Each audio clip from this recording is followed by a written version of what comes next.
सर्वप्रथम आप सभी को और आपके समस्त परिवार को जया एकादशी की हार्दिक शुभकामनाएं। आप सभी पर भगवान श्री लक्ष्मी नारायण जी की असीम कृपा सदैव बनी रहे और आप अपने जीवन के प्रत्येक क्षेत्र में उन्नति व प्रगति की ओर अग्रसर हों। आज की वीडियो में हम आपको बताने जा रहे हैं कि माघ मास के शुक्ल पक्ष की जया एकादशी का व्रत कब धारण किया जाएगा, एकादशी व्रत का शुभ मुहूर्त व पारण का सही समय क्या रहेगा, पारण कब और किस वस्तु से किया जाएगा। एकादशी व्रत मास में 2 बार आता है, एक कृष्ण पक्ष में और दूसरा शुक्ल पक्ष में। सभी एकादशियों का अपना विशेष महत्व है।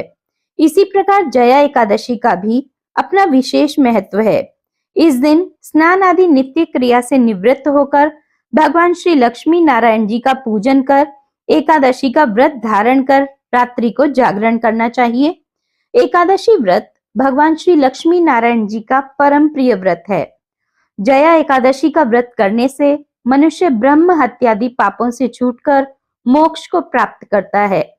इस व्रत के प्रभाव से भूत पिशाच आदि योनियों से मुक्ति मिलती है। यह व्रत विधि पूर्वक धारण करने से बुरी योनि छूट जाती है।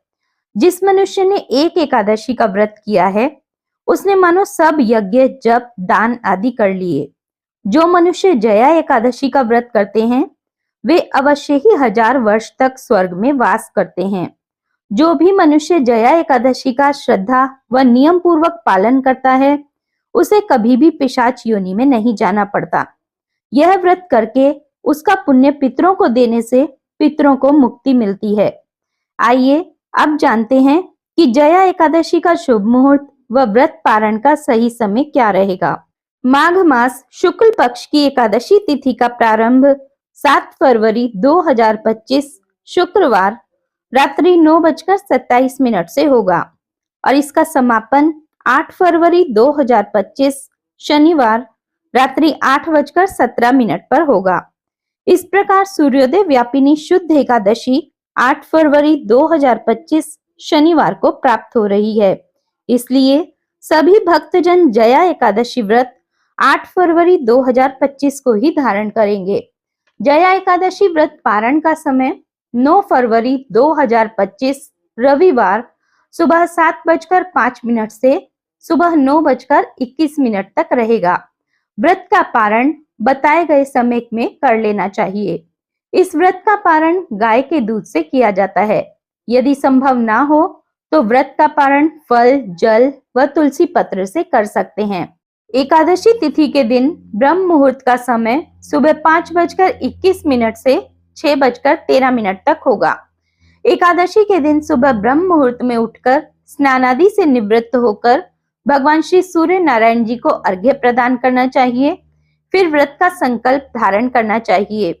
भगवान श्री हरि नारायण से प्रार्थना करनी चाहिए कि मैं आज जया एकादशी का व्रत धारण करने जा रहा हूँ या जा रही हूँ। आप मुझ पर कृपा कीजिए कि मेरा यह व्रत निर्विघ्न पूर्ण हो और मुझे पुण्य फलों की प्राप्ति हो। आपके मन में जो भी कामना हो वह भगवान श्री हरि नारायण के सम्मुख कहें। एकादशी के दिन दिन रात्रि उपवास रहकर व्रत धारण करें। यदि आप बीमार हैं या पूर्ण उपवास नहीं कर सकते हैं तो सूर्यास्त के पश्चात एक बार फलाहार ग्रहण कर सकते हैं। इस दिन भगवान श्री लक्ष्मी नारायण व माता लक्ष्मी जी का सुबह शाम पूरे विधि विधान से पूजन अर्चन करें। भगवान को धूप, दीप, गंध, पुष्प व नैवेद्य आदि अर्पित करें। इस दिन विशेष रूप से भगवान को गुड़ व तिल मिश्रित वस्तु का भोग लगाएं। भगवान को जो भी भोग लगाएं उसमें तुलसी पत्र अवश्य डालें। भगवान के सामने शुद्ध घी का दीपक जलाएं। इसके पश्चात जया एकादशी व्रत कथा श्रवण करें।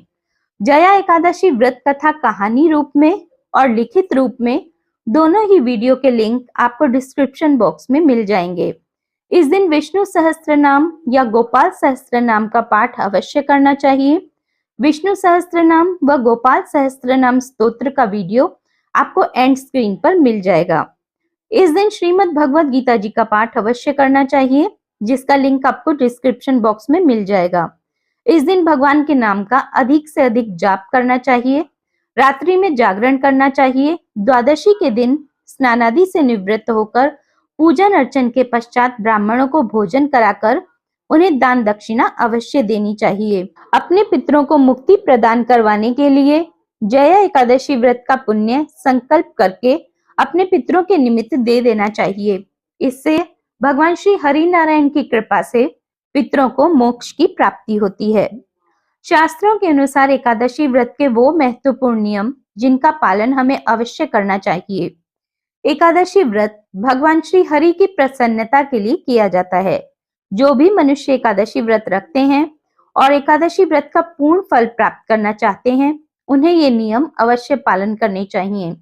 उन्हें दशमी से द्वादशी तक 3 दिन इन नियमों का पूर्ण रूप से पालन करना चाहिए, तब उन्हें एकादशी व्रत का फल प्राप्त होता है। जो मनुष्य एकादशी व्रत रखते हैं, उन्हें दशमी के दिन कांसे के पात्र का त्याग करना चाहिए। वैष्णव सिद्धांत है कि जिस रसोई में मांस बना हो उस रसोई का भोजन ग्रहण ना करें। कांसे का पात्र, जिस रसोई में मांस बना हो उस रसोई का भोजन, मसूर की दाल, चने की दाल, कोई भी शाक, कोंदो, शहद, चावल, दूसरों के घर का भोजन, दोबारा भोजन और मैथुन, इन चीजों का दशमी से त्याग कर देना चाहिए। दशमी के दिन व द्वादशी के दिन एक बार भोजन करना चाहिए। एकादशी के दिन व्रती को किसी प्रकार की क्रीड़ा, मनोरंजन इत्यादि नहीं करना चाहिए।